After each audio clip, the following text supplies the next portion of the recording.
internet's sometimes slow. All right, now we're in live. All these shows. Okay. No, it says You're representing your Augustana there, Coach. Yeah, I got to get that little plug in there. Oh, there you go. We'll mention it as we go on here. How's things going in your world? Good. Are you coaching a spring sport? No, I don't coach any spring sports. Just getting kids in the weight room. Yeah. I do 7th grade basketball in the winter, so good recruiting tool. Yeah, it is a great recruiting tool. Because I was high school assistant for 9 years, and then that just got to be a little too much with taking over the head football position. Yeah, that middle school position is a great gig. You get the whole pretty well too. Yeah, not bad at all. And you get the whole Christmas break off, and we don't start till after break. In 6 weeks, and you're done. Yeah, it's pretty much. So. Right. Now we got one of yours on our staff this year, football and wrestling. Yeah, I don't want to talk about that.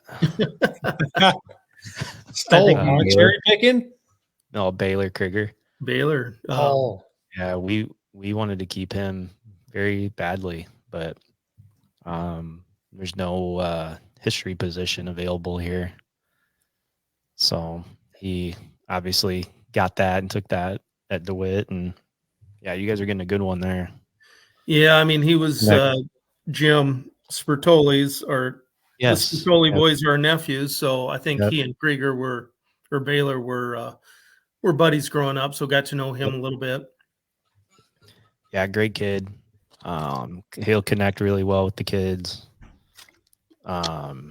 Just knows how to teach work ethic, and really knows wrestling really well too, and football as well. So,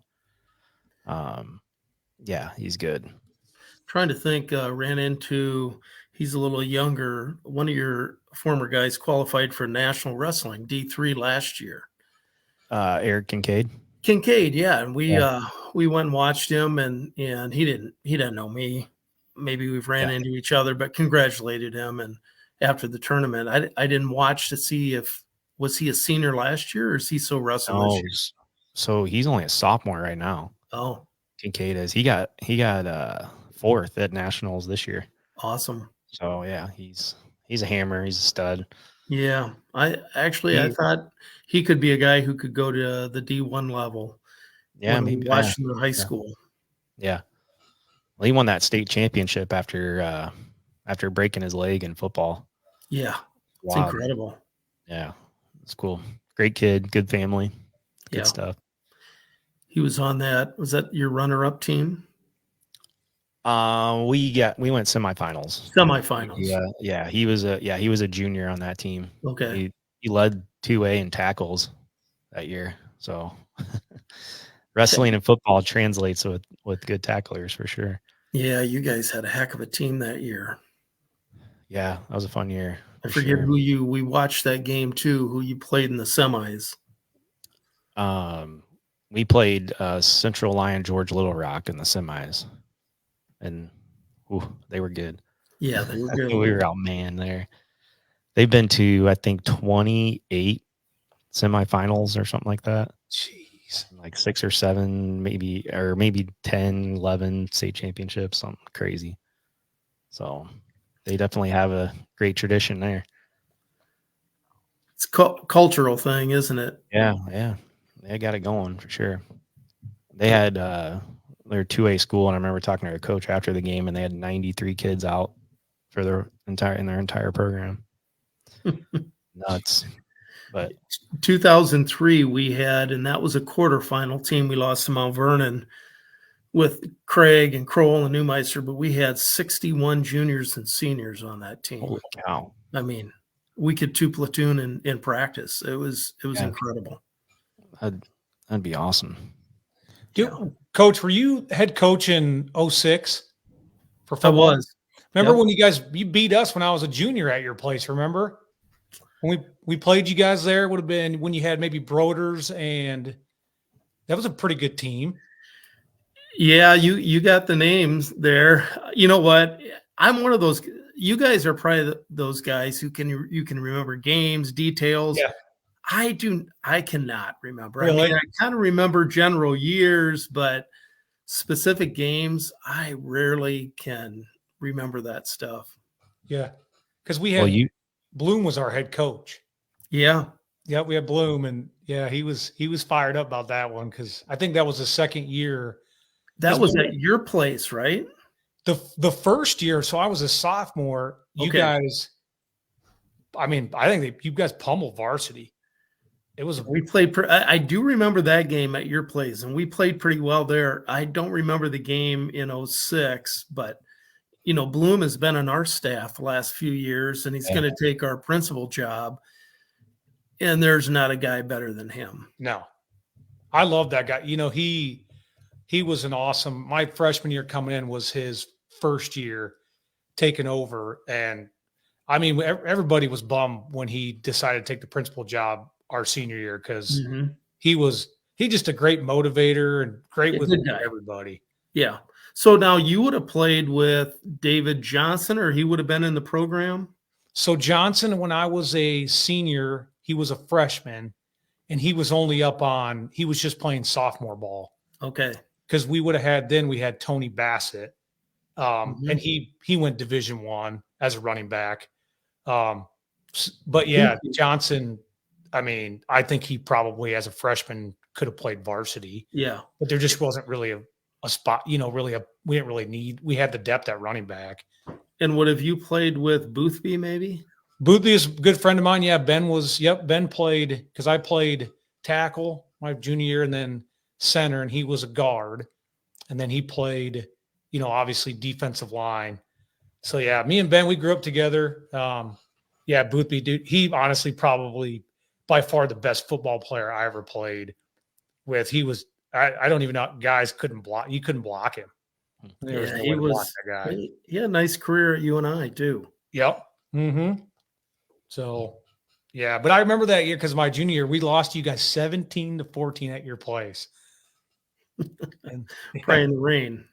And I think and if I remember right, I think it did rain. It was crappy weather, but yeah, you guys had I thought you guys had a really good team. I thought, especially that year before when you guys came to Clinton, I thought, wow, for a 3A school, you guys were laying it down. Yeah, actually we had a run there in those 2 years, 05 and 06. We did not make the playoffs, but had teams that probably were capable of making the playoffs. Yeah. Yeah. After 03 in that run, we thought, well, in the numbers, we thought we had it all figured out. I just I knew in my mind I was his genius, and as it turns out, I had a ways to go to figure that out. Well, you always think you are early on, right? Early on in your career. Yeah. Oh, I trying to share those stories with Clay now, taking over our program. Just learn as much as you can because it's never ending.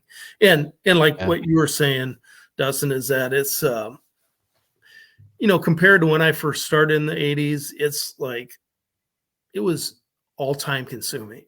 Now it is now. Mm-hmm. It never ends. And back in the 80s, it seemed like when football was over, you took a break from it. You might have done a little bit in the summer, but you really didn't start football until July. But now every sport is year round. You've got expectations, standards, and you better be doing them, because everybody else is. That makes it tough. Yeah, it does. I'm always doing just about every day something with football, it seems like. So yeah. And in a school our size, you got to strike a balance there too, because you want your other programs and to be successful. And the only way they're going to be is if you can share athletes. 100%. Yeah. Especially, I mean, we're even smaller than you guys, and we have a bunch of kids doing multiple things. So, and I mean, obviously encourage it, I want them to compete and do other things and not be focused on one specific sport for sure. Right. All right. So Coach Krieter, we got to shout out some of our sponsors and all that real quick before we get into our first topic and what we're going to do here. So, I am Dustin Coit. We have JP Stenda, Beyond the Scoreboard podcast. This is episode number 15. Yep, 15. Shout out to AdCraft. They sponsored us by giving us some t-shirts. If anybody wants a t-shirt, either let Stenda or myself know. We can hook you up. We also got Chris Burns hooking us up with some Fat Leet jerseys coming soon here. So shout out to him as well. Make sure you follow our X page, Twitter page, and our Facebook page, and stay up to date on what we're doing here. Before we get rolling here, Coach Krieter, you want to give a quick introduction to yourself for those that may not know who you are? Yeah, I'm retired now. Still coaching a little bit. Coach girls wrestling here. Helped as a volunteer the last 2 years with Coach Adam Grell, and worked as a paid freshman football coach for Coach Ryan Streets, who's now at Midland. Our new coach, Clay Waterbury. I gave him some options. If he can't find somebody to fill it, I'd love to continue to coach, but was into it for 33 years, 25 in the classroom, taught biology and anatomy and physiology, and coached both football and wrestling. I was 20 years as a head wrestling coach, and I think 11 or 12 years as a head football coach. I did 8 back-to-back.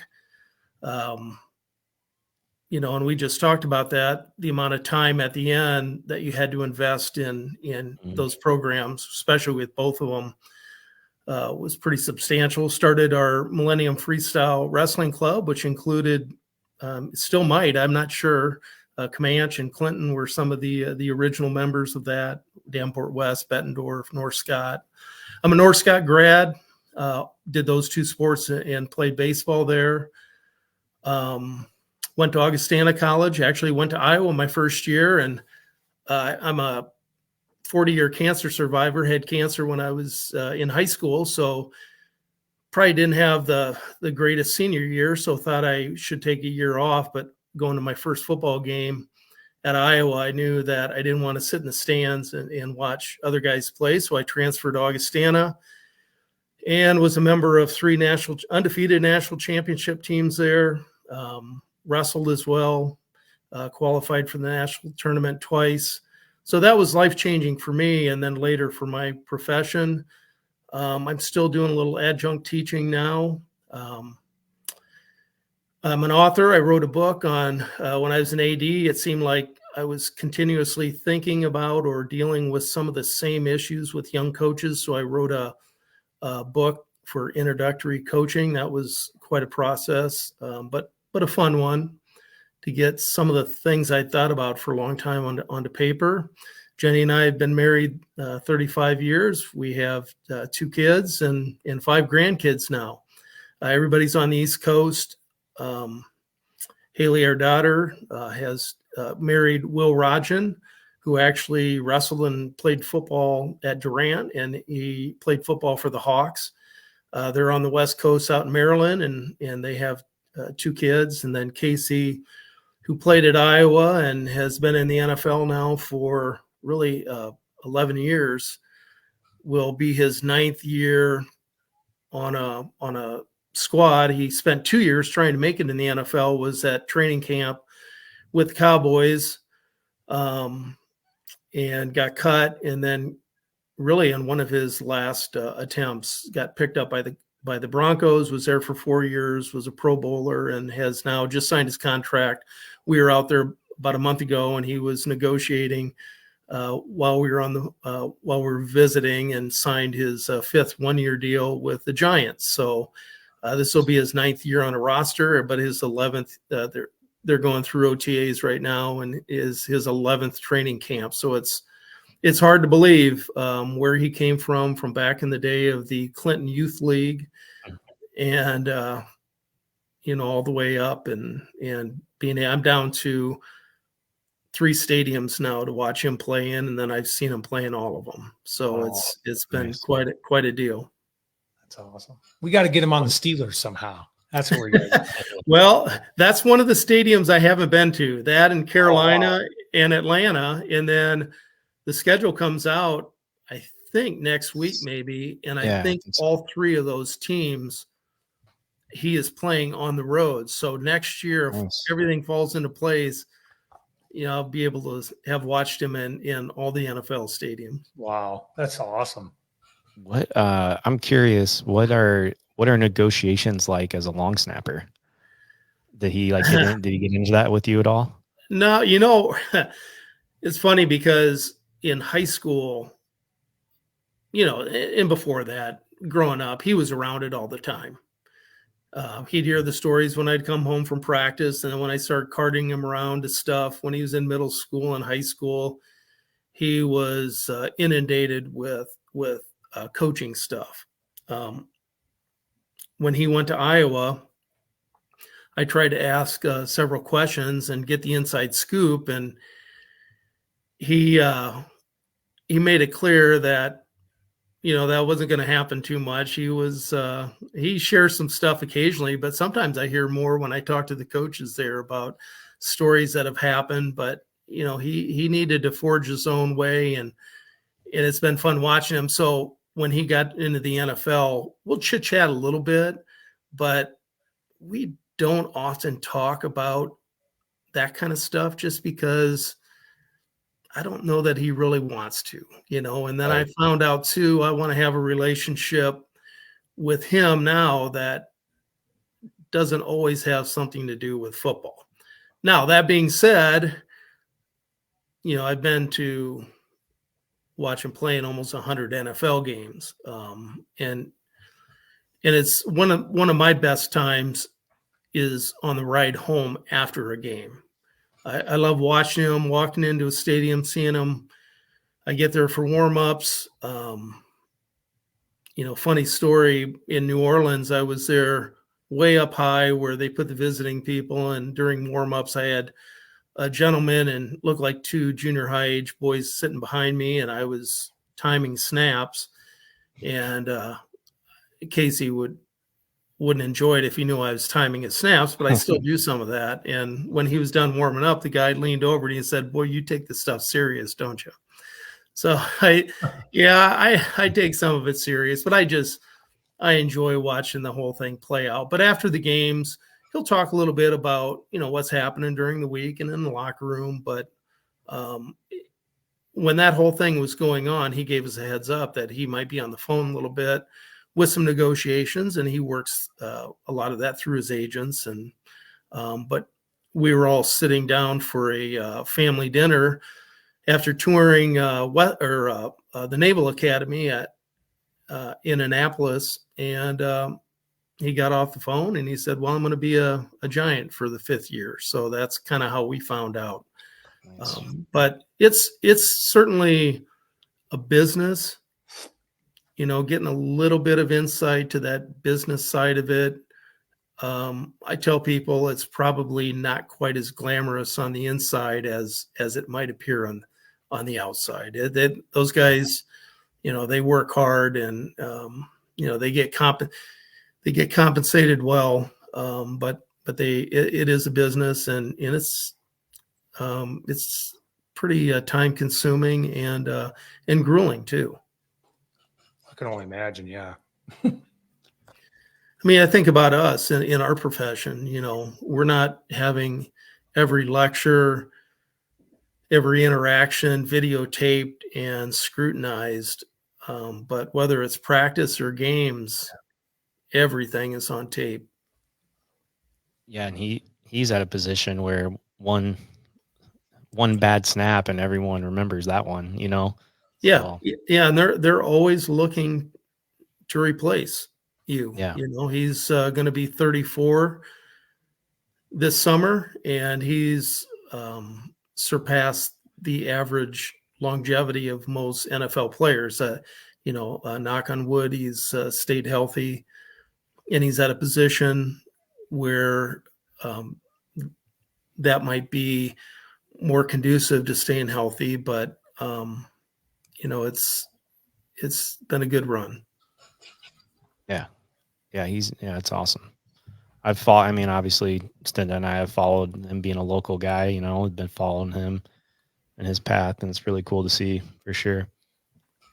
Yeah, people ask me, how he ever started long snapping. If when he does, when he talks on podcasts or that sort of thing, he'll sometimes people will ask him and he'll mention it. But when he was in 5th grade, he was starting the tackle league, and Casey's kind of gone through peaks and valleys as with his age group, whether he was athletic or he wasn't athletic.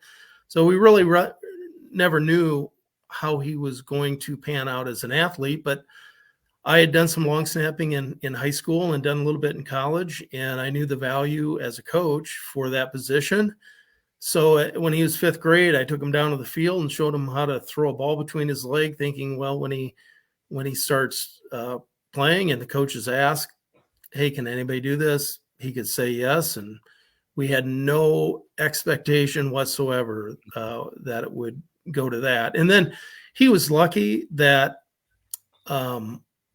when he went to Iowa, Joel Hilgenberg, who had played in the NFL and long snap, really helped him develop some of the finer points of the profession. And from there, he takes it extremely seriously. I mean, he will say that he's self-taught. I mean, there's camp guys. There are a couple organizations that specialize in developing long snappers, but Casey was, for the most part, self-taught, and he still tweaks some things, and he reaches out to some people from time to time, but he's always looking at ways to improve his profession. But I've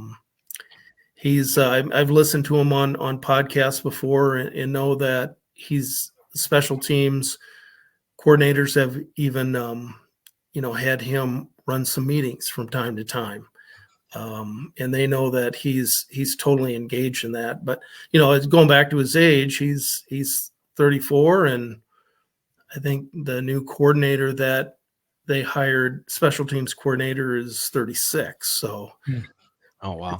It puts some perspective in it.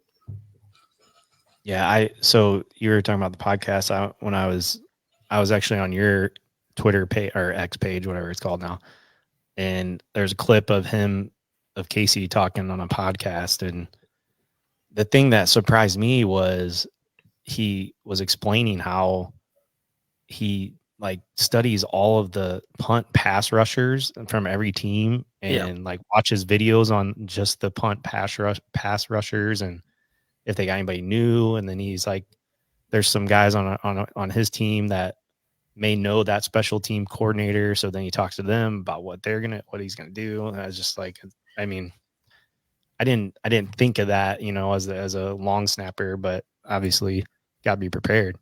Yeah, and I think it's now that he's been in the league, everybody is skilled. There's guys that throw balls back to the punter and kicker extremely fast, but there's a couple things that he probably makes him stand out. That's one of them, I think, the intellectual side of it.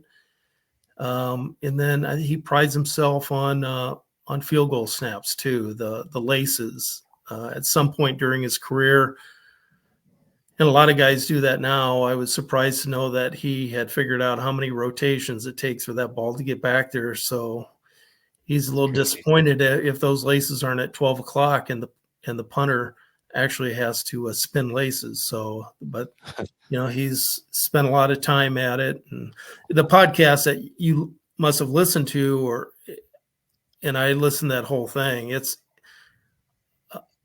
It's amazing how he breaks that down and the amount of work that he puts into it during the week just to prepare for his 8 to 12 reps a game. But by Monday, he's seen every snap that happened during that week.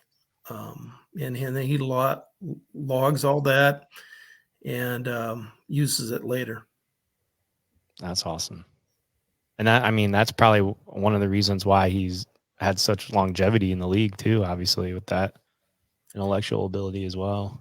Yeah, and I did not ask him to do this, but we used to meet on Saturday mornings after a game, and we'd review the film. We get a lot of our work done. Coaches would break down film during that time for the next week. We get a lift in, and during that film session, it's pretty much standard. But Casey was the first guy that I had as a head coach, and I didn't ask him to do this. He just did it on his own. He brought a notepad to those film sessions, and he was taking notes in high school as to what he was hearing during those film sessions and what he needed to improve on for the next week. And at that time he long snap for us, and short snap, but he was a tight end for us, and he was outside linebacker. But I never said anything to him, but it's something that stuck in my brain that, he's wired just a little bit differently. Tell you a quick story. Sometimes when I talk to groups today, often the topic is going to be about goal setting. And I tell this story about Casey and goal setting when he had to have been a freshman. I was addressing the group on goal setting and the importance of it. And statistics show that if you just do something as simple as write down your goals, I think you increase your chances of achieving them by like 80%. So goal setting has been important in the programs that I coached, and I thought it was important for individuals. Anyways, during that week, we noticed in Casey's room at home, he had this huge poster board. I still have it, and I use it in some of these talks, where he had written down all his goals. He was a 4-sport athlete at the time: baseball, football, wrestling, and track. He was a freshman at the time. He had lifting goals, academic goals, leadership goals, and they were poorly written. He had terrible handwriting, and he had all these goals listed, bullet points. And we looked at him and we thought, oh my gosh, you looked at what he wanted to accomplish when he was in high school. He didn't want to be the bearer of bad news, but he's setting his bar pretty high. But we thought, they're his goals, not mine, not Jenny's. So we let him remain there, and they stayed over his bed the next 4 years. And it was amazing, by the time he graduated, how many of those goals he had actually accomplished. Not all of them, but a lot of them. He goes to Iowa, gets recruited, a walk-on linebacker, eventually becomes a long snapper. But during that first year, when he was at Iowa, after the games, we'd get together with the families and have dinner at his house. And I noticed shortly after, in his apartment, in his bedroom, we'd eat and then adjourn to the bedrooms to have some family time. Over his bed, he had a list of goals. Now they were typed out. And some of the goals he had set for himself at Iowa were, again, you're a long snapper, but he wanted to be a captain. He wanted to be all Big Ten. There were team goals, leadership goals. Didn't say anything about it. But again, by the time he was done, it was amazing how many he had accomplished. He's down in Dallas trying to make the team. We're Skyping with him, have him on video like this, and I can see, I can't read it, but over his bed, he has taped something over his bed. I knew exactly what it was. He had set any goals for himself. Doesn't make it. Probably his last tryout in Denver, he thought, well, I've tried this for a couple of years. Maybe I'm not good enough. I'm going to move on with my life. He signed a contract to teach science at Iowa City High and coach wrestling. But he gets one last call to Denver. His flight, actually, they were overbooked. He was supposed to not be on the flight to Denver, but some lady gave up her seat for him. He goes on the plane. We get a call. I get a call from his wife, Megan. Didn't mention Megan before. They have 3 kids, a 6, a 4, and a 2 out there. But anyways, get a call from Megan. Hey, he's not going to make his plane right back. I think he's going to make the team. Sure enough, they signed him that day. So the summer, he's writing lesson plans. I go out to visit him while he's trying to make the team during practice. He's not sure what's going to happen. He's going to be teaching or playing in the fall. But when he goes to practice, I start snooping around his apartment there. And over top of his fireplace, again, he has taped. But now these aren't goals anymore. These are belief statements. he believes that he's going to make this team because he's worked harder than anybody and deserves this opportunity. And just he had maybe like 10, 12 bullet points as to why he believed he was going to make that team. So, and I know he still does that today. So he's a great example because I've seen him doing it from start until now. And it's been I think it's been a driving force in his professional career. He just can be built different. That's like I said, few far and in between that can make it to that level. And that's what separates, clearly those athletes from the ones that, they might go and play Division II or Division I, but have no chance. So that's pretty impressive that, following that his entire life, and clearly, that panned out for him. So, yeah. And, I think he'll be a guy who will do, and I'm sure he's done that with his family life too, all of that. So it's been fun to watch, but yeah, he's been wired a little bit differently. I'd say it's worked out. Yeah. All right. So Coach Krieter, we're going to get into a couple topics here, sports topics that we're going to discuss a little bit. And then we'll fire some more questions at you and then get into our tier talk later. So we're a little behind on this current event, but Reggie Bush got reinstated, his Heisman back. He obviously lost his Heisman, I believe it was like in 2010, due to taking improper benefits, they call it, where he took some money and some travel stuff for his family and all that. But he gets it back. So just kind of getting your thoughts on if you agreed with him getting it removed and then getting it back, kind of where do you stand on him doing all that? Well, I was most impressed by the statement that he put out after he was reinstated. I thought, I'm sure he's had some strong feelings over the years about what happened, but he seemed to take the high road, embrace it, grateful. And from what I read, he was wanting to work with the foundation to do everything he could to further their mission. So I thought that was impressive. I watch him a little bit. I think he's on Fox, maybe. Yeah. Fox Sports. And, I like listening to him as far as that. I'm glad that there's some people with understanding, empathy, and things change. Circumstances change. Of course, NIL, I think, was a driving force for making that change because of what athletes are entitled to today. I guess going old school, I still think maybe a guy like Pete Rose should still slip into the Hall of Fame. Absolutely. And maybe there's some others too that made some poor judgments, and we all make mistakes as we're growing up, and we learn from them, we move on. So yeah. What are your thoughts, JP? Well, I think, when you look at it, Coach, you said, different circumstances at that time, nobody could, you couldn't get money. You couldn't do those things.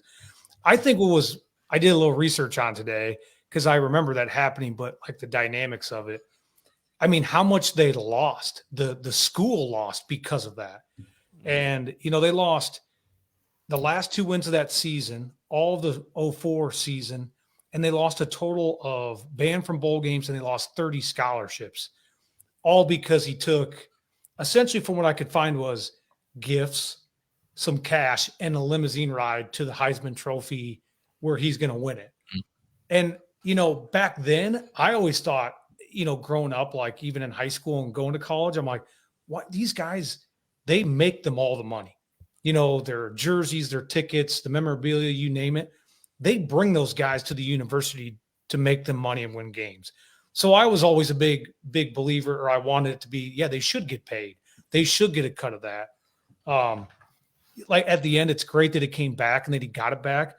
But I feel like, even in that era, it was like, well, yeah, they kind of just use those athletes because they bring them there. I'm not saying they don't bring them there to be the student athlete, but your son would probably attest to this, I bet. Yeah, he's still a student, but if he doesn't perform, and he's on a scholarship, they can get rid of you real quick. So that balance has got to be so hard for a Division I athlete to balance academics. And then you're talking about playing that sport.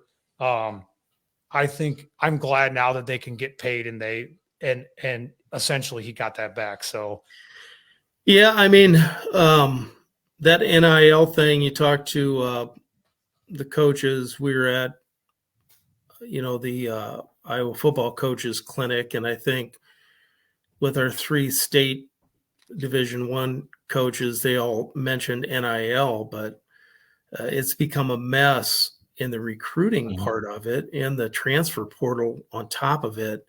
Just the money. I don't really like the money involved. And maybe 20 years ago, I would have been more of a purist who said, nope, they're getting a free education. That's enough. I don't know that I necessarily agree with that today, and look at somebody like Caitlin Clark this year. She earned every penny of NIL that she got, and good for her. Yep. Yeah.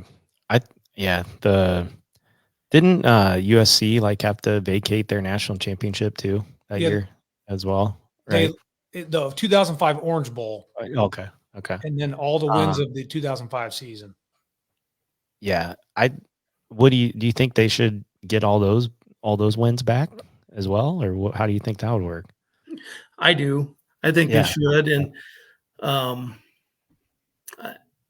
I don't know. There's so many examples of stuff like that. And some of it I think is warranted. I don't know if that one specifically was. I guess I don't know enough about that specific situation. But have they granted those wins back?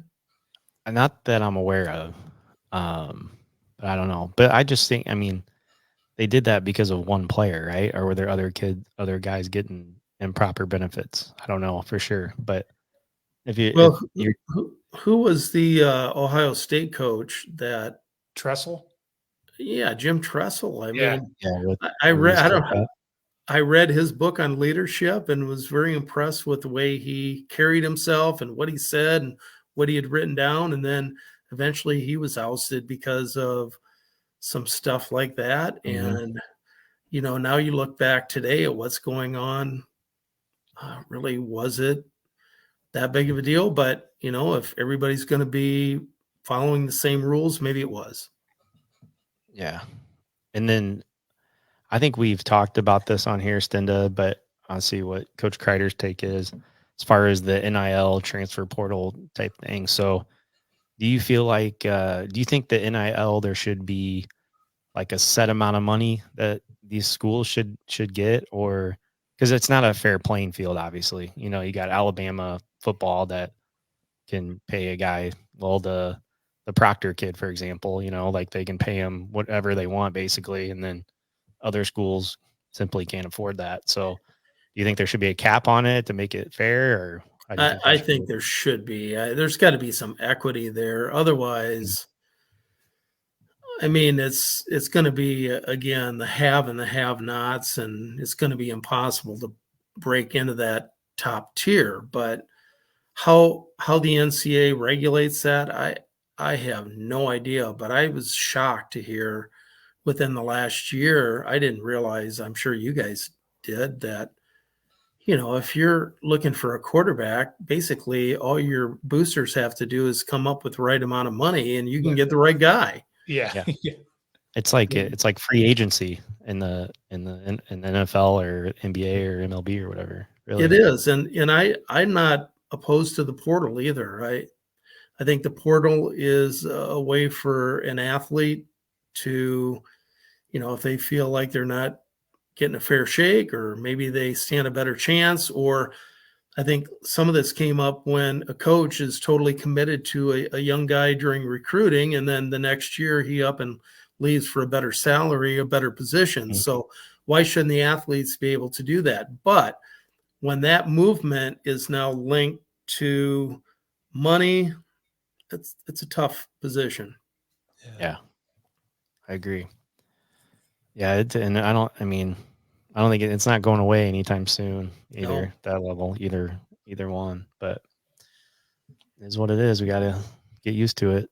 Why do you guys think it took so long for it to get to this point where they finally like, hey, they should get a piece of the pie? Where, yeah, that's my question. What do you guys think about that? I've heard a rumor that the NCAA finally got tired of Right. fighting litigation based on those issues, and from what I heard, they kind of threw in the towel and said, "Okay, let's just open it up."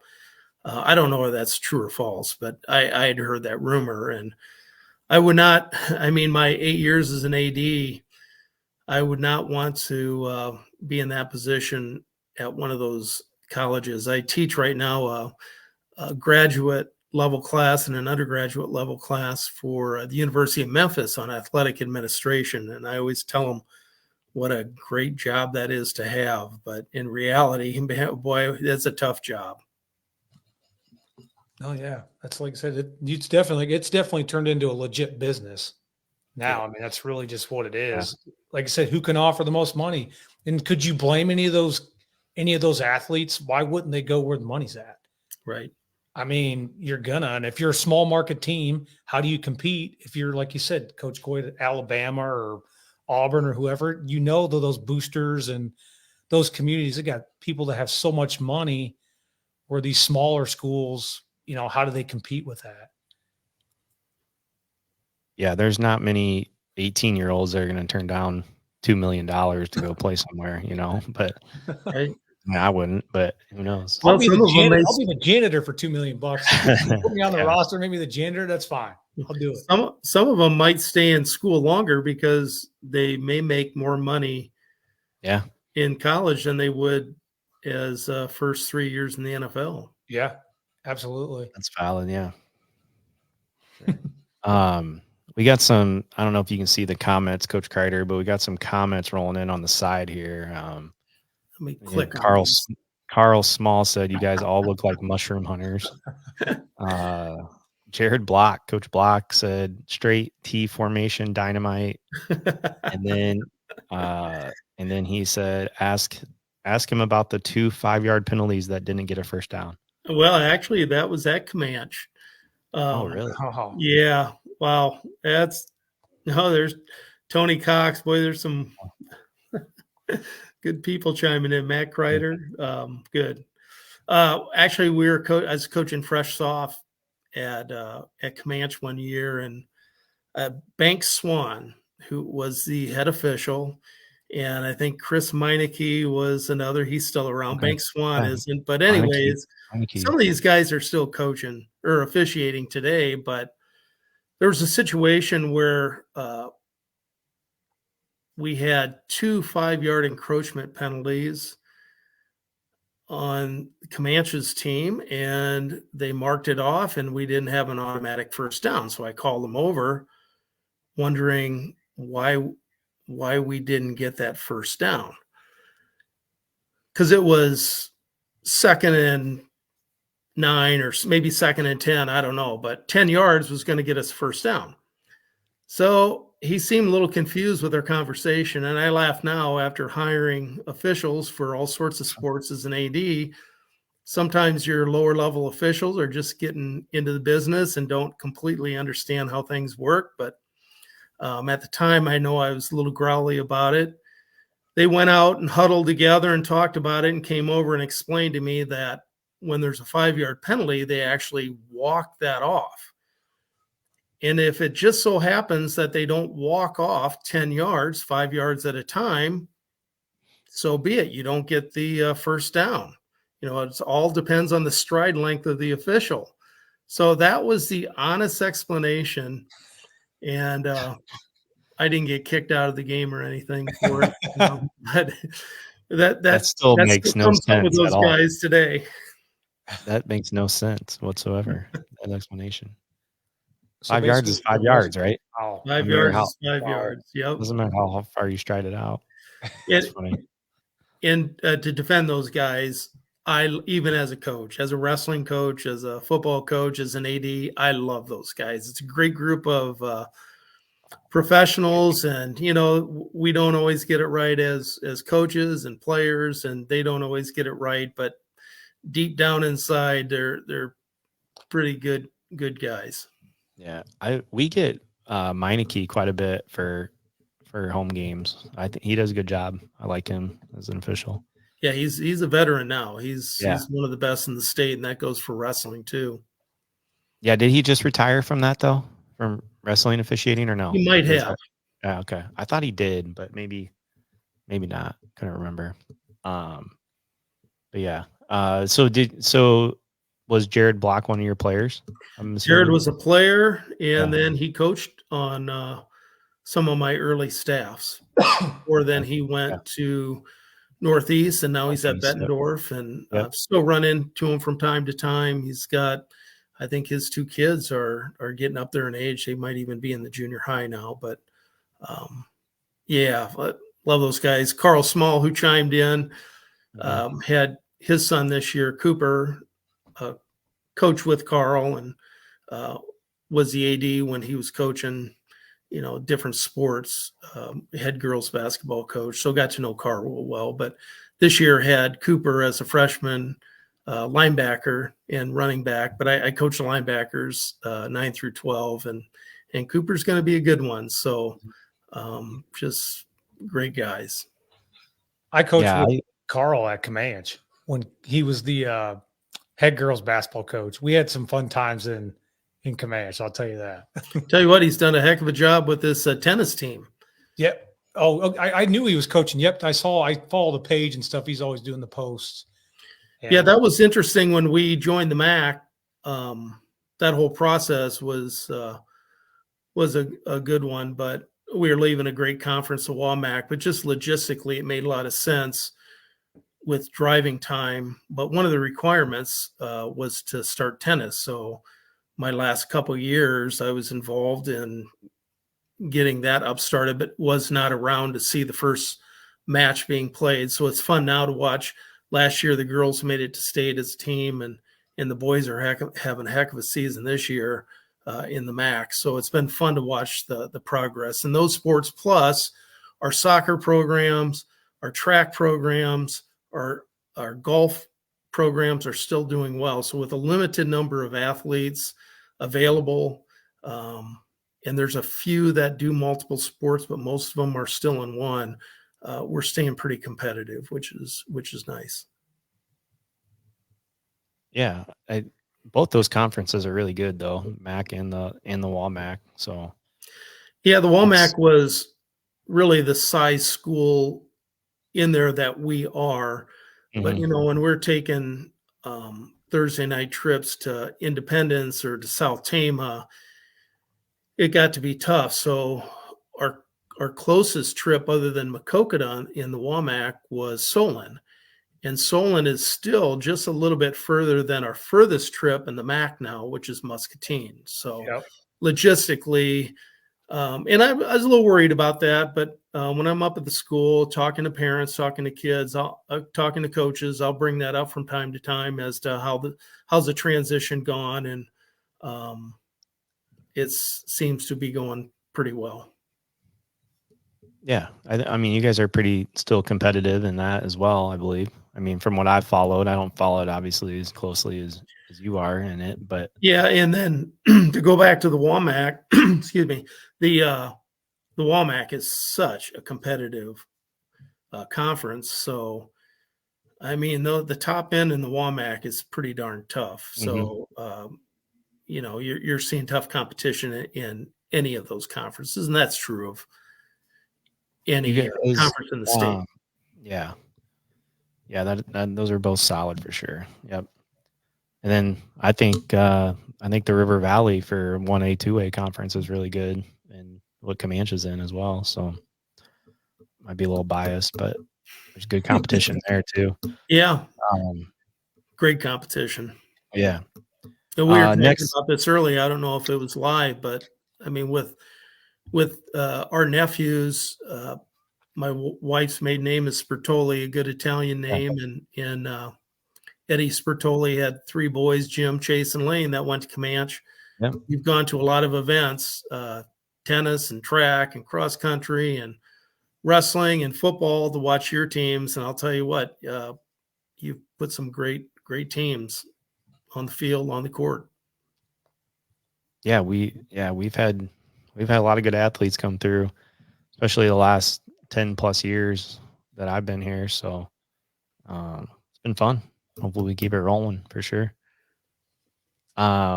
Next topic we're going to get into here, Coach Krieter, is Roger Goodell, the NFL commissioner, just recently, kind of right after the draft happened. He was talking about the possibility of an 18-game regular season schedule, 2 preseason games. So obviously that would increase the regular season by 1 game.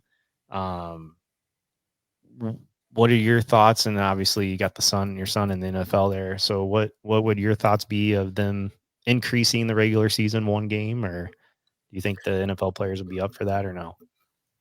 Well, I mean, it's a money issue for sure. The amount of revenue that extra game is going to bring in. Yep. I tell you what, it's tough on those guys. By the end of the season, I mean, it's physically taxing, physically demanding. And with all the injuries, I find it hard to believe that it would go that route, but who knows? I did have to laugh.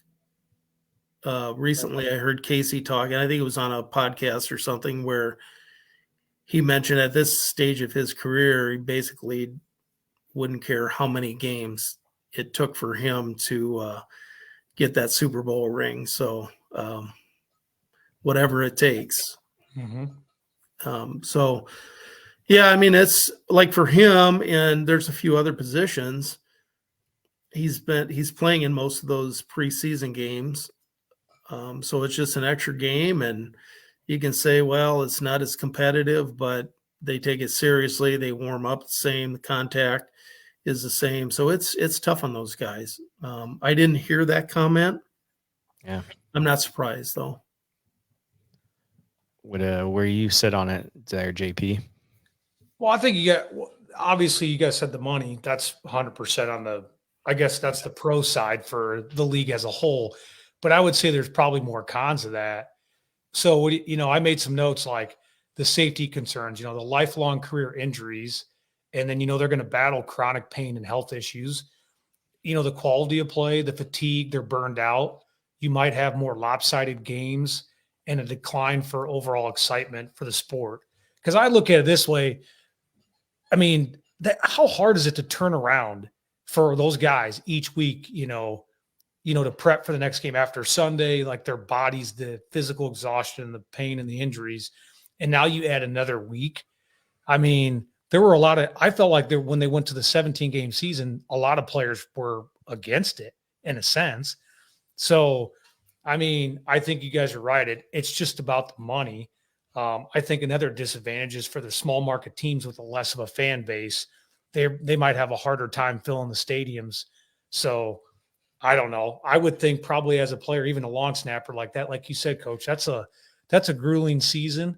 And what they put their bodies through, physically, mentally, and then their family lives and everything. I don't know. I think they just leave it where it's at. I was fine with 16 games. I mean, people don't realize could you imagine, a quarterback or running back, just regardless what your body goes through, that's asking a lot. Yeah, it is. Yeah, you're exactly right. I think, like you guys said, you hit it on the head about the injuries and the physical taxing on the body. But I don't know. Personally, I wouldn't mind another regular season NFL game because I love watching it. Yeah. I'm just watching it, so it doesn't bother me. And then that means also the Super Bowl would be President's Day weekend, I think. So then we would have Monday off, and then that would be even better. The Super Bowl is always so late, on a school night. So I'd be all for it. So who knows if that'll happen or not. But it's a very interesting comment though. And I think Coach Krieter, you hit it on the head. It's a it's a money grab for sure, and just making more money for a league that really probably doesn't need to make more money, honestly. But Exactly. I mean, they're making a lot of money right now. yeah. And Yeah, really, how much more money are they really going to give to the players? I get that one more game and what that does, but where does a lot of that money go? Goes to the owners of the organization. Do the players do they really make that much more? You're already seeing guys getting paid $50 million a year. I would bet a lot of those guys would probably be like, we're good with where we're at. Like, Yeah. Well, the flip side of it too is how many outstanding players have had incredible careers, some of them Hall of Fame careers, who only made a team through their performance initially during preseason games. So yeah. the more you cut back on those games, some of those guys aren't going to get an opportunity to show what they're capable of doing. So yeah, it's tough to lose those too. Mm-hmm. Yeah. Agree.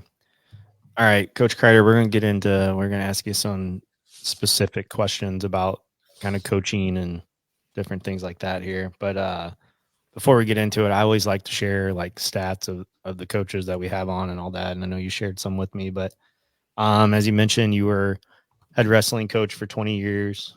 You had 213 wins as a coach. You had a 4th place state finish for one of your 2007 team. Head football coach for 11 years, 60 wins, 2 quarterfinal appearances, 4 postseason appearances. We're going to get into the author of the book here in a little bit, but also, as you mentioned, you played 2 sports in college. So one thing I found interesting is I didn't know that about you going in, and especially football and wrestling. Those would probably be in my eyes probably the 2 most difficult sports that you can play, as far as physically, mentally, and all that. So kind of explain that journey, that grind when you're in college, and how difficult that really was to put those 2 sports together, especially back-to-back seasons. Well, actually, when I went to Augie, I had just planned on playing football.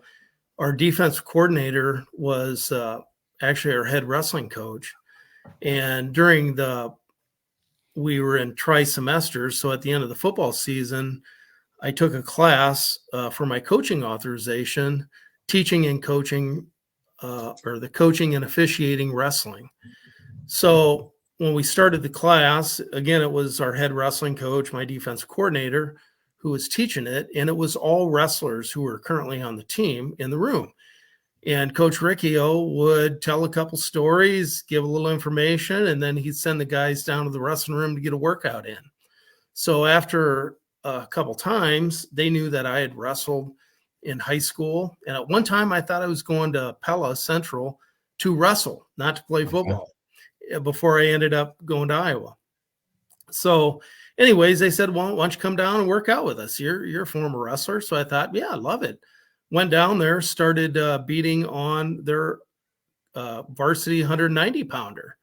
So then the next thing is, well, why aren't you out? So I thought, well, what else do I have to do? So I went out for wrestling, and it got to be long between football and the end of wrestling season.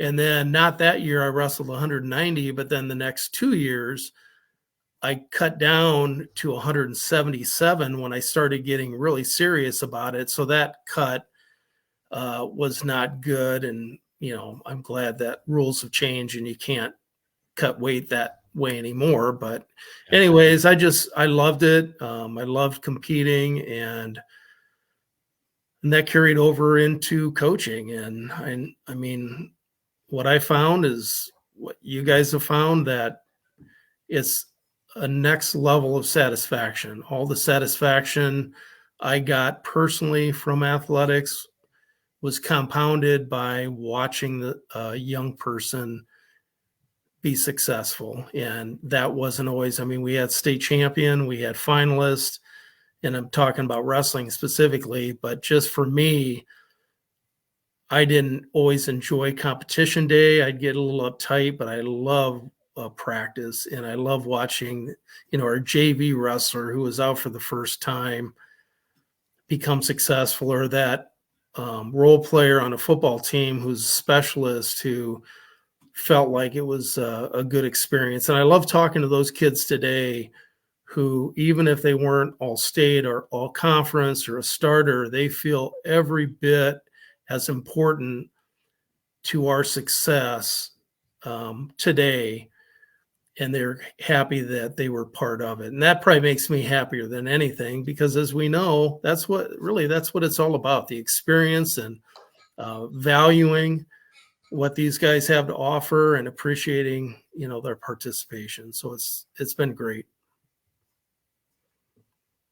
Yeah. And you, and you were on those national championship football teams. So I'm sure you made, like, obviously went a long run and just went right into the wrestling season there, and especially made that cut probably when you had to cut the weight, pretty difficult as well. Yeah, it was, especially with Christmas break in between. And it's one time I'd go up and visit my wife's family over the holidays, and my mother-in-law usually poured on the food, so it made it extra tough. But in football, I say I ended up a starter my senior year, but I appreciated the roles of everybody on our football team, because I was not that guy. I was a scout team player my first year, special teams player my second year, and then basically hung around long enough to earn a starting position as a senior. But what an experience being part of a team. We had a chance my senior year to break Oklahoma's win streak record of 48 games straight. I think it was 48, or we tied. At that time, you could still tie. We tied 0-0 our first game. So we didn't get that win streak record, but to be part of a team that won 4 national championships was undefeated. Pretty cool. Yeah. I like how you mentioned, like you said, your first year, you're a scout team guy, then a special team, and then worked your way into it. And I think a lot of kids, seeing a lot of high school kids that go to, like, especially a D3 or maybe a D2 or NAIA JUCO type thing, most of those kids were the better players at high school, and then they get there and they don't see the field, or they're a scout team guy. And just to understand, a lot of them don't understand or see the big picture and can't go through the process. So I always like hearing stories like that of people that stick it out and understand that, hey, I got to get through this. And I know there's things that happen, and there's injuries, there's situations where they don't fit well with certain kids and they got to move on. But I just think sometimes kids have a hard time understanding that. One thing that I mentioned to our female wrestler, our girl wrestlers in DeWitt this year is it kind of resonates with me more and more the older I get, is that I don't care what you're talking about. We talk a lot about high school athletics, but any profession, your family life, your role as a father, a dad, no one ever regretted giving their very best at anything. So whether you ever did become successful in that specific sport, became recognized for your accomplishments, you are not going to live with regrets for being part of something special and giving your very best. So I sometimes worry a little bit when I hear young people, it's either Division I or I'm not playing, because I would not have traded in my experience for anything. And I got a chance to know what it was like maybe not to participate. And then I realized that it's something that I really wanted to do. And I was not a Division I athlete, but I love the heck out of playing at Augustana and playing for the Vikings. So, the reality is, if you go to a program and immediately you are a superstar, maybe you went to the wrong program. So, Right. finding the right school that fits you, and then committing yourself. And then, as we all know, as we get older, adversity is a given. So that's the one thing I don't like about NIL. And I know my brother, who's a longtime football and wrestling coach, Eugene Krieter, he's at North Scott. He just retired, but we've talked about this concept for a long time. But, hanging in there. And it's going to be tough some days, but in the end, overcoming that adversity is what's going to prepare you for bigger things down the road. He had two sons that were outstanding athletes. One ended up a college baseball player at Milwaukee, and then his oldest son, Justin, was a national runner-up for wrestling at Luther. And we talk about his story because, he wasn't quite sure he wanted to go through all that and be there, but he just didn't give up. He kept working through adversity and turned himself into a success. So, that's part of the story of life too. Yeah. Yeah, that's good. I mean, I think the stat is it's like 6 to 7% of high school athletes actually play college sports, like D1, D2, or D3, and obviously D1's even less than that. But yeah, I think a lot of kids need to understand, like you mentioned, I'm going D1 or I'm not playing at all. But I mean, if you do, then you may not ever play again, you know what I mean? Or compete again. So I like that they have those options. Yeah. And the other side of that too is, athletics is, although I've spent most of my life around athletics and coaching, and it's a small portion of who we actually are, what our purpose is, and what we have to contribute to society. So when athletes they think they're going to go compete in college, I often remind them to make sure you find a place where you love the academic program, because you have to be passionate about it at the next level. And if you're not, it's just so much work and time. And if you don't completely love it, that's okay. It's a small part of our life, which is a great one, but there's bigger and better things. So find that academic program that you're going to thrive in and make that contribution, to society some way. Sure. JP, you got a question for Coach? Yeah.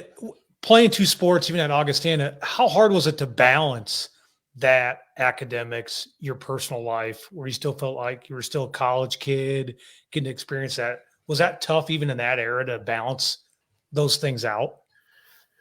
It wasn't for me because, hey, you mentioned that era. We didn't have the intense off-season programs. I mean, we lifted weights, but we didn't have a weight room coordinator, strength and conditioning, off-season running program. Basically, it was a lot like it was when I was coaching early on. When the season was over, if you wanted to be good, you put in the time. But if you didn't, you show up the next year and, see what happens. But today, I don't know. I know Tucker Kinney is doing two sports at Wartburg. He's playing football at a high level, and he's also golfing. But it would be difficult to do those two sports today, I think. But then who's the young guy at Iowa? Graves. Is it the Graves kid? No, the heavyweight for Iowa this year who's playing football. He's probably the best. Say it again. I thought his last name was Graves, but maybe it's not. No. He's from Iowa City High, probably the most. Oh, Cooter. Ben Cooter. Yeah, Ben Krieter. Yeah. I mean, he's doing both. We'll see how that all plays out, but you don't get that very often. I was just kind of a nerd, I guess. So I studied and I participated, and luckily I met Jenny in college, so she was good at maybe showing me that there was other things besides studying the books and being out for sports. you got to have those women to help you out and keep you grounded, right? Yeah. She's always done that. And when we started coaching, I remember early on, Casey and I brought a conversation, a debate home, and she quickly told us that if we wanted to continue the conversation, we could head back to the school. Otherwise, we could stop that when we were at home, and we were going to be a family without sports. So she's always been really good at helping me strike a balance between stuff. That's what you got to have. I mean, coaches' wives are special people. That's for sure. Yeah, I thought about that when you were talking about your time commitments now. And then, when I mentioned 8 years of coaching both football and wrestling, and those were 8 years when it was critical. Our kids were at an age where they were active and they needed guidance. And, I spent a lot of time coaching other people's kids, and she did a tremendous job of raising our kids, keeping our family intact. So there is nobody more important than a coach's wife, and they have to embrace it if you're going to be successful. Yeah, I couldn't agree with that more. That's for sure. My wife does so many things. Like I can't even. It'd spend a whole podcast on that for sure. Yeah. That'd be a good podcast for you. Yeah. Well, yes. I haven't asked Shelby this yet, but she don't do it on Mother's Day. No, yeah. I know. We talked about having like some coaches' wives on and talking about that. So I'll try to get her on here soon, see what she says, but she'll probably turn me down, but we'll see. So you mentioned, Coach Krieter, you're an author as well. So I did not know that about you going into this either. So you kind of mentioned earlier kind of why you wrote the book. So kind of just go through, I was intrigued by how that process even works. Like why all of a sudden you wanted to write a book and all that. So kind of explain that a little bit to us, please. Well, I said there won't be a sequel, but some people have prodded me that 3 years ago, I made a decision. I'm going to every NFL game that season. I went to 20 games, 3 preseason and 17 regular season games. And halfway through it, I'm like, I cannot do this anymore. It's just in and out of an airport. But Jenny and some other people said, no, you got to do it. So I did it. And some people have said recently, you should write a book about that experience, because cool. I mean, it was incredible, just from Uber drivers and conversations to hotel situation. I mean, it was quite a year. But anyways, when I first started this book, Become the Inspiration, I had this nervous energy because Casey was on the cuffs of making the league. I don't want to be that guy who just can't take his mind off of it, but I had all this nervous energy because I was really hoping he could break into the league. So at the same time, I'm a young AD. I'm having a lot of conversations with coaches, which seem to be about similar topics. So I just started jotting down things that I would cover with a young coach that would be helpful for them in establishing themselves.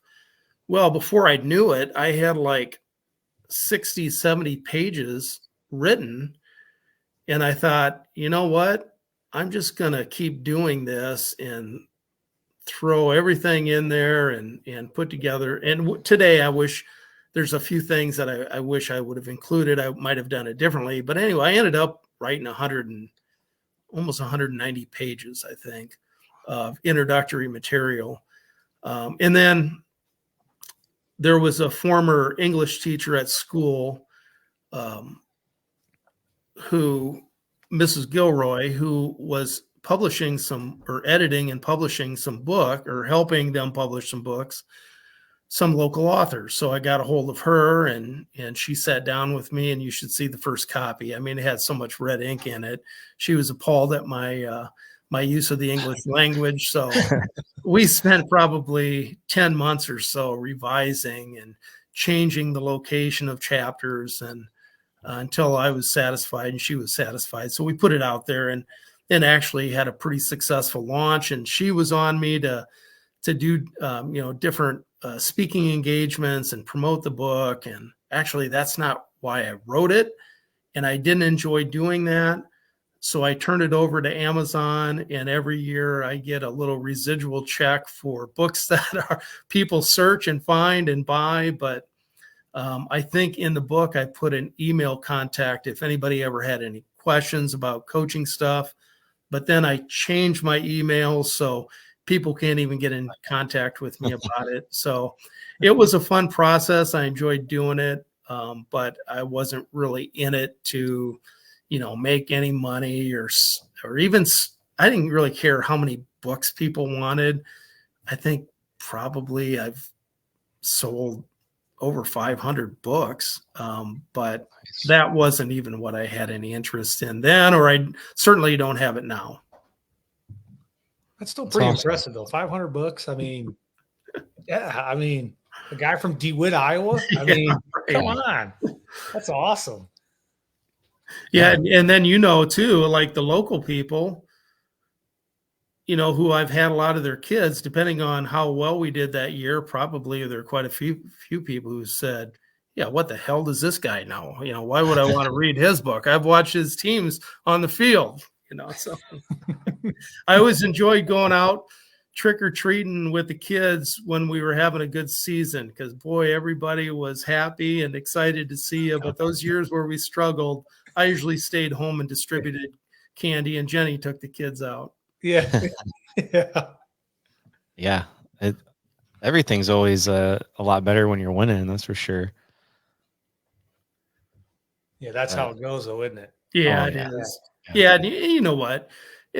You just got to keep that stuff in perspective too. I've probably enjoyed that part of it, the mentoring part as an AD, when I was an AD, talking to coaches as to how to handle those situations. And I can't say that over the years it was primarily positive, but it seems like those negative conversations stick with you a little bit longer. And you definitely have to know how to deal with it, or you're not going to last very long in the profession. Yeah, imagine you guys both. I mean, you have to really have thick skin at the end of the day because there's always, I can only imagine with the parents over the years, they can do your job better, but they're not going to apply or get their coaching authorization. They're just going to be the, people and the spectators in the stands saying why'd you do this? But they don't understand the dynamics of what you're really doing. That's right. And I used to do, as an AD, we'd have a freshman seminar.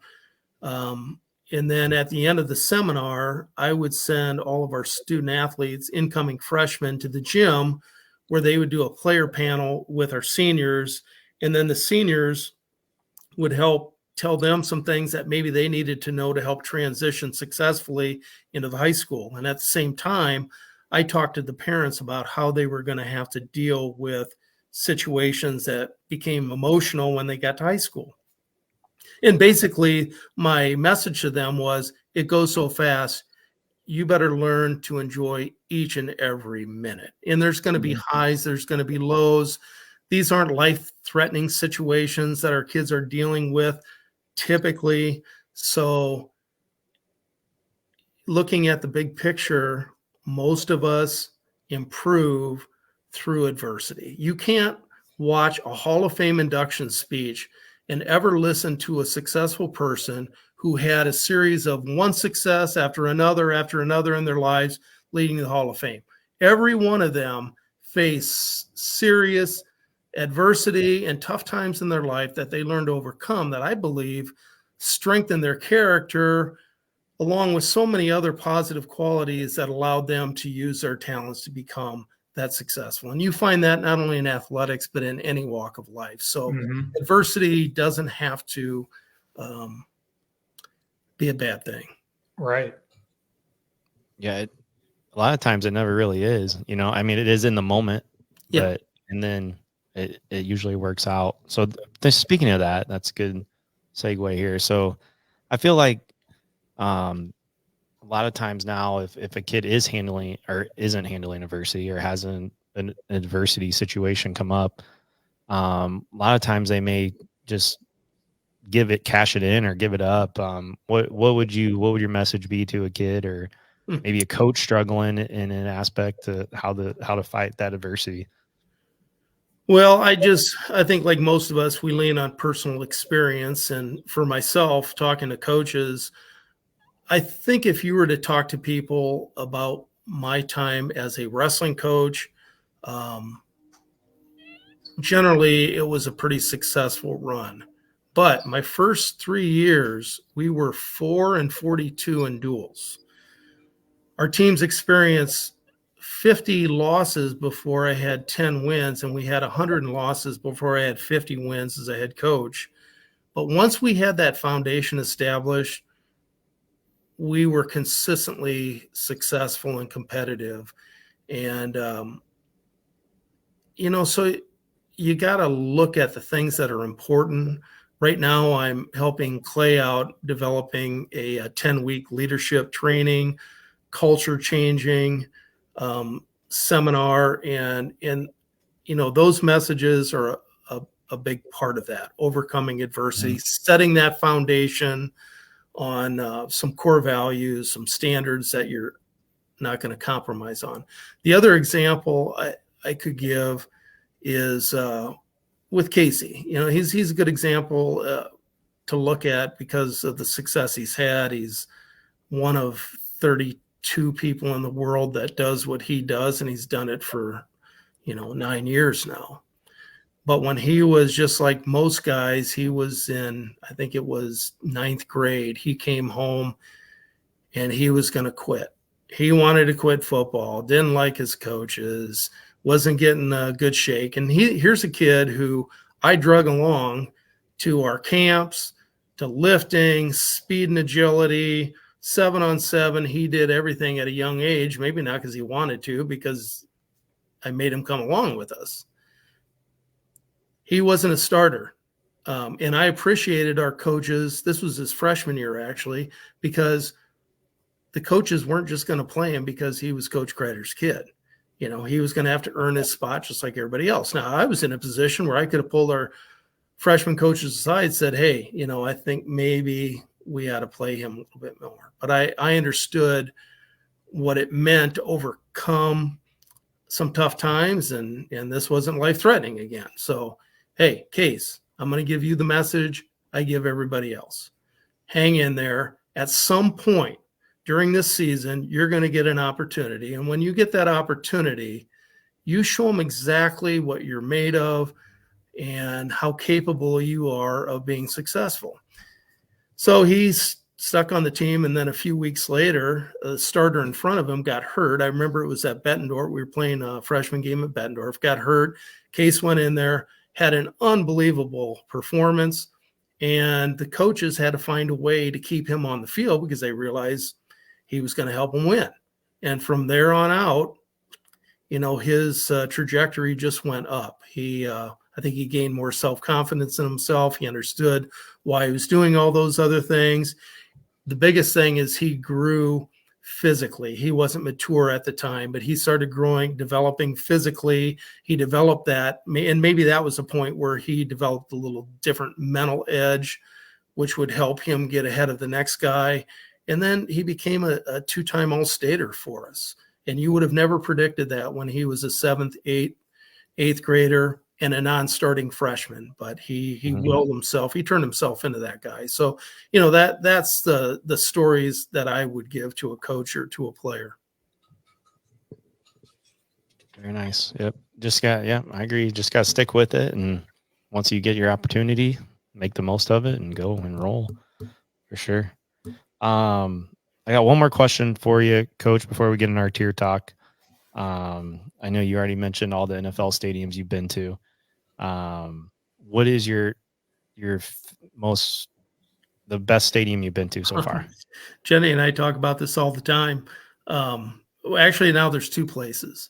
Minnesota is right up there. That stadium, the Ship, that thing is unbelievable. And we have a former student, Chad Shekel, who was one of the chief engineers, I think design engineers on that. And AT&T Stadium was another one. I think he's got 4 stadiums that he helped. The new one out in LA.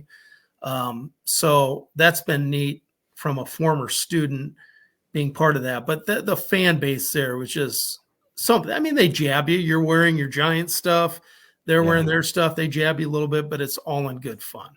And they respect you. And we went up there 2 years ago, lost in one of the last preseason game. Didn't look very good. Went back up there a couple weeks later for a preseason game or a playoff game, and they looked great and won that game. So, but that was a fun place. Buffalo is another place. Every time we've been to Buffalo, and I think I've been there 3 or 4 times now, the people are unbelievably nice. And usually if people are jabbing you a little bit, this happened in Cleveland, you just say, hey, my kid plays for the team. I'm wearing this stuff. And I grew up a Bears fan, but I'm wearing this stuff. And once you say that, it's done. But probably your next question is, where's the worst place? And hands down, the worst place is Philadelphia. Philly. Oh, I can only imagine. That's what I was going to say. Yeah.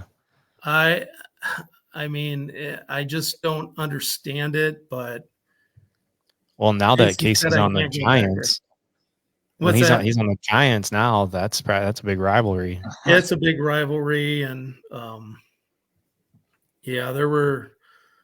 won't talk about the individual situation, but it could have got out of hand pretty easily. But I have my son-in-law who's by 6'5", 320 behind me, so the guy decided not to push it too far. But they started getting pretty personal, and I still have a little gas in the tank, and I was not going to put up with it for very long. Yeah, I'm sure some of those. I used to go to. I'm Baltimore and Cleveland, being a Steeler fan. Every time I've been to either one of those stadiums, I've been almost in a. Literally. I mean, the stuff they say. So I can only imagine Philly, and I can only imagine the stuff they say. Like, it's hard to there's people that legit will try to fight you. They want to fight you. Yeah.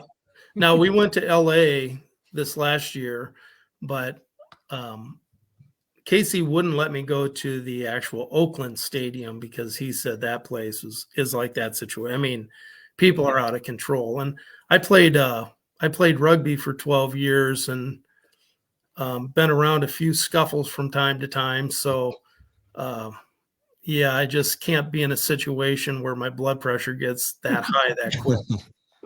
Yeah. Yeah, that's cool. The days are over, huh? Not taking anybody down, single leg or double leg anymore. No. Buffalo, that's a stadium that always looks like a blast to be at. It'd be fun to go to. For sure. Yeah, fun fan base. I mean, it's like family atmosphere for sure. They take football seriously too. So I'm anxious to see their new stadium that is under construction. I think it's going to be pretty cool.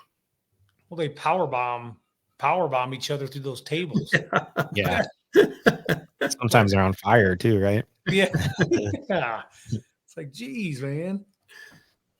My brother went with me last year to Buffalo, and we spent probably almost 2 hours just walking through the tailgate areas, and then people would make some comments about the Giants stuff, and that would give us the opportunity to walk over and talk with them and tailgate, get to know them, and we had so much fun doing that. People were great, and good time. Most of the stadiums are like that. Yeah. Mm-hmm. Yeah, that's cool. That's great though. That's awesome. You get to do that and experience that with your son and go through all those. It's really cool. Well, we got Landon, our oldest.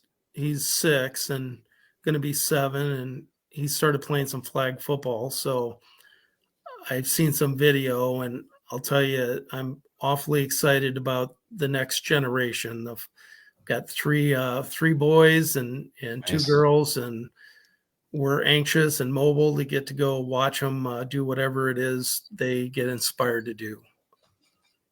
Maybe another long snapper, huh? You never know. I know Casey's had Landon long snapping for the last couple years, and Nice. he snaps pretty well. He snaps the ball pretty well. That's for awesome. a 6-year-old. Yeah, that's Be getting awesome. a contract when he's 14. It's a tight spiral. I don't know if he's got laces down yet, but it's a tight spiral. Maybe he'll get an NIL deal. Yeah. Yeah. It'll be out of hand by then, probably, but go that route. Before we get into our tier talk, there's some comments we'll get to.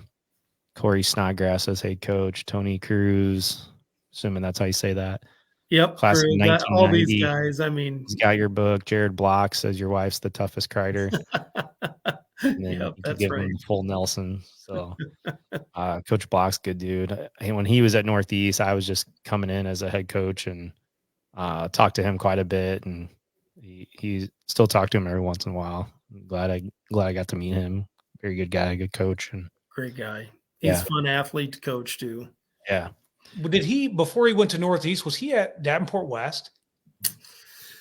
Oh boy, I don't remember that. I know he was on our staff in the early 2000s.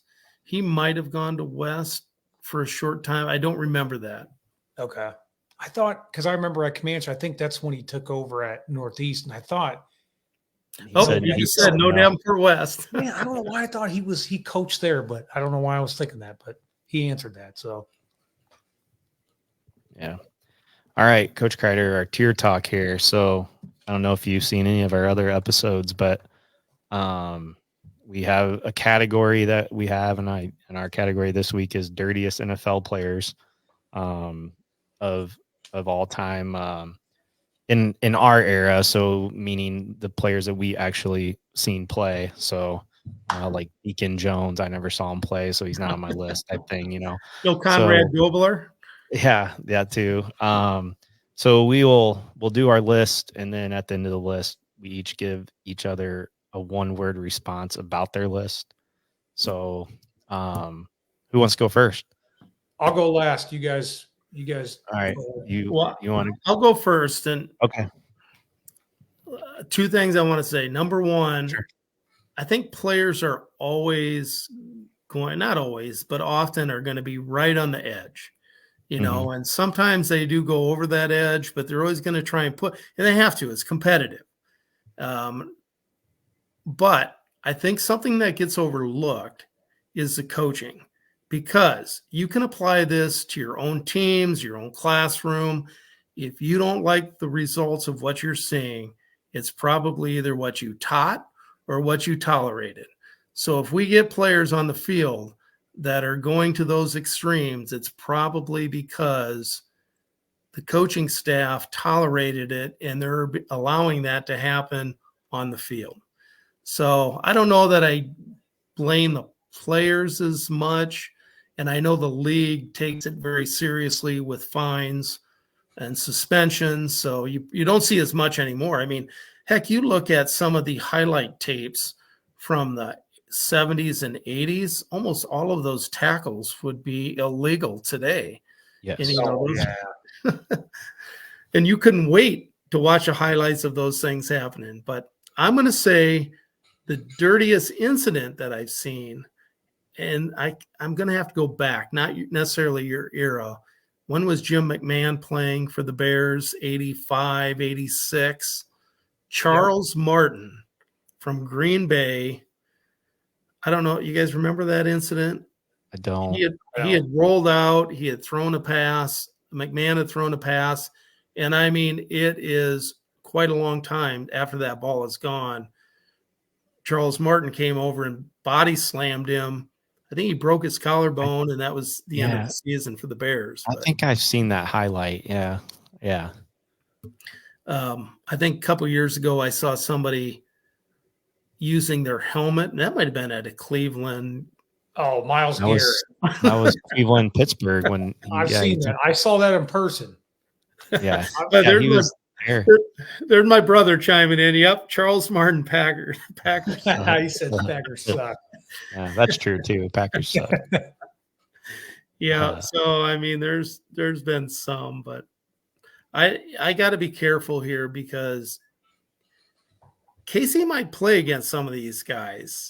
Oh, And I think the chance that any of these guys would listen to this podcast is very slim, but you just never know. he share with you like dirty players though? He doesn't, and kind of back to what we were talking about before. Every once in a while, I'll try and ask him something specific about what's happening with a player or a situation, and he pretty much rolls his eye and gives me nothing. So Okay. I'm not privy to what's going on the inside too much. Yeah. All right. You got it. You got any other dirty players or situations or? I don't. Okay. That's all good. Yeah, that clip, now that you were explaining it, I remember I've seen that clip before of him getting body slammed after that. And McMahon was probably talking crap or something. I would imagine. That's right. That's right. That's what happened. But all right, I'll go with my list. So Stin and I have a list of guys, and I don't know if any of them are still playing currently. I don't think they are. But anyway, I usually do an honorable mention, so I have an honorable mention. And Stinda's gonna love my first two names here. So my first one, my honorable mention is James Harrison, Steelers.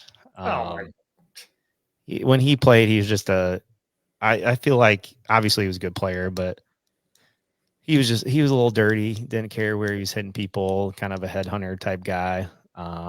Actually, like I know they do those votes. He was voted dirtiest player in the league. I don't remember what year it was, but he was voted that by his peers. My number 3 is Hines Ward. They have a rule change because of him, because of all the blindside blocks and illegal blocks that he had as a wide receiver. Plus he would be like 30 yards away from a play and like pushing guys in the back and doing all that stuff. And is there I see a theme here. Is this a Steelers? Yeah, so far. Well, Imagine that. Steelers had so many dirty guys. So number 2 is Ndamukong Suh would be on that list. He fined like a bunch, especially his first like 5 or 6 years of his career. He got fined a lot. He had the infamous one where he steps on Aaron Rodgers when Rodgers was the Packers and kind of stepped on his inner thigh. And now I didn't want to mention this, but Casey has had to block him in the A gap on a punt before. So that's why I'm treading lightly on this. Okay, I got you. He's still playing. Maybe he's still playing, yeah. But yeah, he was always kind of in the type of guy that would always be the cause or the start of a fight or two on the field. So, and then my number 1, I think probably the same for Stinda here, is Vontez Burfict or Burfict. I can never say his name right, but I think he's been fined the most out of any NFL player ever, like over $4 million in fines of hits or he's a DB, something along right? those lines. He was a linebacker. Okay. But yeah, he was the guy that like went well, they think this is why Antonio Brown is the way he is now. That one hit he put on loves crossing routes. Yes, loves crossing routes. Yeah. He was suspended for like 20 some games over his career because of his illegal hits and all that. So crazy. He's my number 1. Fonte. I'm gonna say I'm surprised by your list, Coach K. Yours was educational because I didn't know that play, especially the Bears one. So yeah, but I'm gonna say I'm surprised by not because you picked Steelers. I disagree, but I understand. But that era that Harrison and Ward were playing, they were Harrison. I think the year you're talking about is when their defense didn't allow a rushing attempt over 7 yards the entire season, and they went to the Super Bowl. But that they were still able to just lay licks on everybody. Yeah, and they weren't throwing flags. Well, and the games obviously changed now. Yeah, even from a lot of those players I just mentioned, but. I've got a cousin Matt Krieter, who just said the 70s and 80s Oakland Raiders, and there were some DBs on those teams that they'd been fined millions too for some of those hits, but it was probably acceptable back then. Yeah. That would have been probably what, Howie Long. Well, I forget his name. Somebody will come up with it in the chat room. He was a DB for the Raiders, and he was notorious for laying on those kind of hits. But you'll have to look up that Charles Martin hit. You can find it on YouTube, a video of that. I mean, it is so far after the whistle, it's hard to believe. But you're probably right. He's talking smack earlier in the game, and Yeah. Get what's coming to you. Lester Hayes. Somebody came up with it. Lester Hayes. Yeah. Yeah. Yeah. Stenda, you go through your list here. All right. I don't have honorable mention. Number 3. Okay. So do you guys remember Richie Incognito, offensive lineman? Yeah. Yep. So Rams, Bills, Dolphins, Raiders, gouged players' eyes, punched players. He constantly made illegal tackles on a regular basis. And I think he really probably should be number 1 because I think he should have been out of the league. They should have bounced him, was his derogatory racial slurs that he was known for in the game and outside of the NFL. I don't know how he stayed in the league as long as he did. But he's my number 3. Number 2, I have Vontae. I think it was 22 games. He sat out 19% of his career. The Antonio Brown hit, and he was fined $500K for that. I don't know if you guys remember the one play that he did when he was twisting Cam Newton and Greg Olson's ankles during the game in 2014. And, I think he legit tried to inflict, like violence on every play that he could. And what I did for some research that I found was that the reason why he was not drafted was because of everything they had went back to recruiting for even high school and college. They knew that he was actually a very violent person in his personal life and on the football field. So that's why he didn't get drafted, because they were worried about what was going to transpire, even though they knew he was a good linebacker.